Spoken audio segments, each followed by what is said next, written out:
SGX Nifty इस तरह के इंडिकेशंस दे रहा है।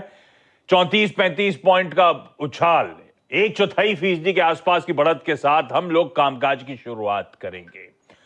दरअसल यूएस में फ्राइडे को मिला जुला कामकाज था, इन ग्रीन ट्रेड हुआ। डाउ फ्लैट था, S&P 1% और नैस्डैक का आउट परफॉर्मेंस कंटिन्यू हुआ, 2% के आसपास की मजबूती। हम लोग जब फ्राइडे को क्लोज हो रहे थे तब हमने सारे बेंचमार्क्स आधे से 3/4% की मजबूती डाइजेस्ट करी थी। ग्लोबल क्यूज कैसे है भाई? देखिए कल क्या मतलब पिछले वीक में यूएस में इन्फ्लेशन के बाद वाली वो रैली कंटिन्यू हुई है। वहाँ से कोई बहुत बड़े क्यूज नहीं है यूएस से।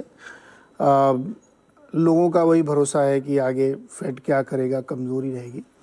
तो रिस्क ऑन ट्रेड कंटिन्यू हुआ है। डॉलर गिरा, बॉन्ड यील्ड गिरी, पॉजिटिविटी रही लोगों के अंदर, तो उसकी वजह से मार्केट में रैली कंटिन्यू कर रही है। हालांकि एक समय था डाउ में बहुत वॉलेटिलिटी थी और नीचे रेड में चला गया था, लेकिन फिर से ऊपर आया और ग्रीन में बंद हुआ। बाकी दोनों जो टेक्नोलॉजी और S&P बड़ा इंडेक्स है उसमें तो अच्छी खासी तेज़ी अभी बनी हुई है। आज हमको तो मेजर क्यूज आपको चाइना से देखने चाहिए, जहाँ पे दो डेवलपमेंट हुए हैं। एक तो उन्होंने अपनी जो ज़ीरो कोविड पॉलिसी है उसमें क्वारंटीन टाइम घटा के 2 से 3 दिन कर दिया है और बाकायदा से गाइडलाइंस जारी की हैं कि वो इसको बहुत रिलैक्स कर रहे हैं जिससे इकॉनमी को बूस्ट मिले। दूसरा, उन्होंने जो उनकी बहुत रियल एस्टेट मार्केट ख़राब हो चुकी है उसके लिए बहुत सारे मेजर्स उन्होंने अनाउंस किए हैं उसको रिवाइव करने के लिए। तो उसका असर ये है कि मेटल्स में बड़ी तेज़ी है।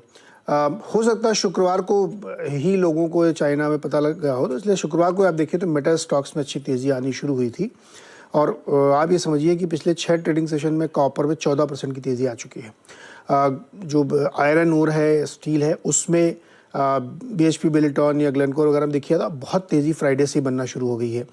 तो ये जो निचले लेवल से मेटल में तेज़ी देखने को मिल रही है, ये आज की स्टोरी हो सकती है, क्योंकि एक सेक्टर स्पेसिफिक आउटस्टैंड करता हुआ दिख सकता है आपको सभी तरीके के। एल्युमिनियम में देखिए बहुत तेज़ी है।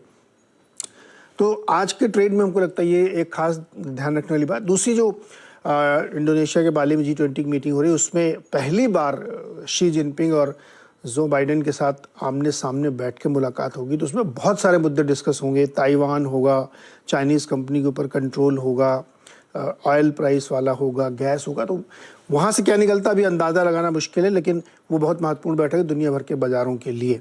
तो इसी तरीके क्यूज़ देख के चलना चाहिए, लेकिन लार्जली में लगता है कि ठीक ठाक ही है, कोई वैसे कमज़ोरी वाला संकेत नहीं है।